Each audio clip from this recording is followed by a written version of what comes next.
Remember the movie about Francis, the talking donkey?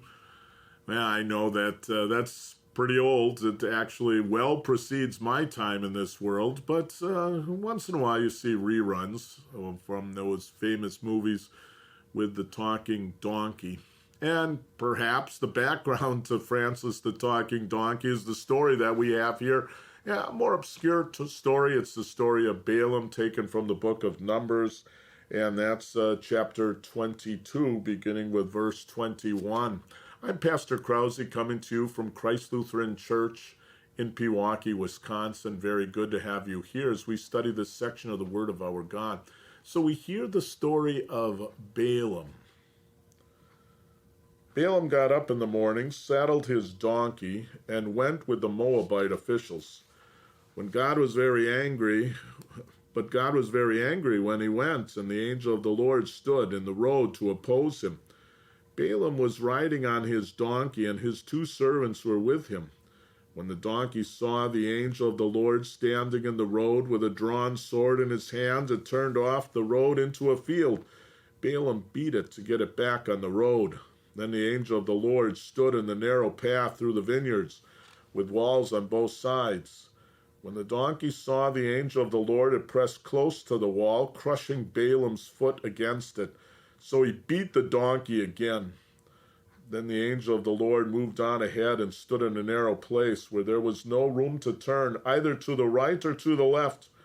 When the donkey saw the angel of the Lord, it lay down under Balaam, and he was angry and beat it with his staff. Then the Lord opened the donkey's mouth, and it said to Balaam, "What have I done to make you beat me these 3 times?" Balaam answered the donkey, "You have made a fool of me. If only I had a sword in my hand, I would kill you right now." The donkey said to Balaam, "Am I not your own donkey, which you have always ridden to this day? Have I been in the habit of doing this to you?" "No," he said. Then the Lord opened Balaam's eyes, and he saw the angel of the Lord standing in the road with his sword drawn. So he bowed low and fell face down. The angel of the Lord asked him, "Why have you beaten your donkey these 3 times? I have come here to oppose you because your path is a reckless one before me. The donkey saw me and turned away from me these 3 times.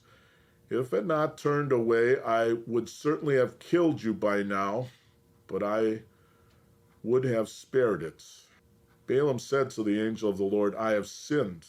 I did not realize you were standing in the road to oppose me.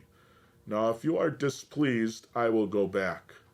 The angel of the Lord said to Balaam, "Go with the men, but speak only what I tell you." So Balaam went with Balak's officials.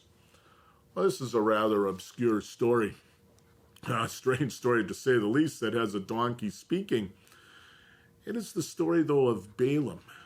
Balaam was a prophet, but he was a wicked prophet. He was not necessarily a false prophet. He spoke what God told him to speak, but he loved money, and he loved money more than at times hearing the commands of the one true God.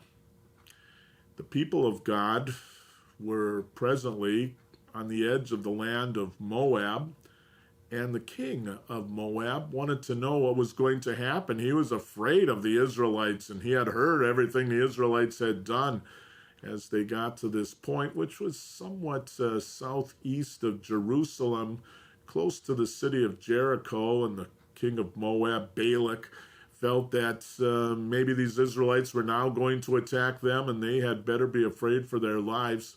And so he seeks to hire the prophet here, Balaam, to give a prediction, if you will, a prophecy, to speak cursings on the Israelites. And Balaam's open to making a fast buck, and so he decides he's going to do this. The angel of the Lord blocks the way for Balaam. The donkey sees the angel of the Lord, and he doesn't want to go any further, can't go any further. And then Balaam starts beating his donkey, as we read here. And finally, the donkey says, "Why are you beating me?" And then Balaam sees the angel of the Lord blocking the way. Then things become different. He is a wicked prophet. Finally, God says, "Go with these officials of the king of Moab, and yet you're only going to speak what I tell you to speak. You are not going to speak your own words."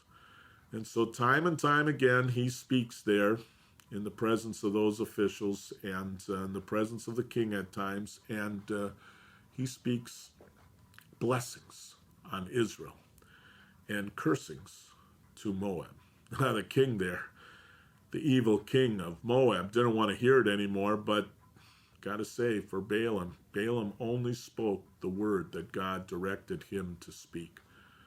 And the king of Moab now sends Balaam away and says to him, "I'm not going to pay you." "Why should I pay you? I expected that you were going to bless our nation, that you were going to curse these Israelites, and you have done just the opposite." Well, in the end of the story, it's a sad story. Balaam knows the weakness of the Israelites, and he pushes the king of Moab to send his perverted religion along with prostitutes over to Israel. And so many of these Israelites succumb to this open enticement, this sexual enticement.